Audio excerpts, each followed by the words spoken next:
بلوچستان کا روایتی ڈش سجی حبیبی کولو کے لوگ اسے قدیم طریقے سے تیار کرتے ہیں۔ سجی کو قدیم طریقے سے تیار کرنے کے لیے پہلے لکڑیاں ایک دائرے میں لگا لیتے ہیں۔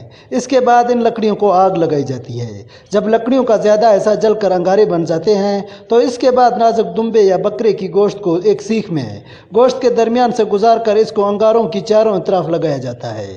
سجی کو تیار کرنے میں 4 سے 5 گھنٹے لگتے ہیں۔ سجی تیار ہونے کے بعد بلوچی کاک کے ساتھ کھانے کے لیے پیش کر دی جاتی ہے۔ اس ڈش کو مری قبائل کے لوگ زیادہ تر تقریبات اور مہمان نوازی کے طور پر تیار کرتے ہیں۔ اس حوالے سے لوگوں کا کہنا تھا یہ بالکل سجی جو ہے ہمارا بلوچی روایتی ڈش ہے۔ یہ روایتی ڈش تیار کیا جاتا ہے۔ اس میں جو پکوان ہوتے ہیں وہ بلوچی طریقہ کار سے اس کو تیار کرتے ہیں۔ جو لکڑیاں ہیں ان کے درمیان آگ جلا کر آگ کے ذریعے یہ بنایا جاتا ہے۔ بناتے ہیں جو سلسلے ہوتے ہیں بڑے تقریبات ہوتے ہیں ان میں تمام میں اس ڈش کا اہتمام کیا جاتا ہے اور بڑے چھوٹے جو تمام عمر کے لوگ ہوتے ہیں اس کو کافی پسند کرتے ہیں۔ سجی وہ پکوان ہے جو نہ صرف پاکستان کے صوبہ بلوچستان کی ثقافت اور روایت کا حصہ ہے بلکہ اسے ملک بھر میں صوبے کی پہچان بھی سمجھا جاتا ہے۔ اس لذیذ ڈش کا شمار کولو کے عوام کے پسندیدہ کھانوں میں شمار ہوتا ہے۔ کیمرہ ٹیم کے ہمراہ احمد مری، فرسٹ نیوز، کولو۔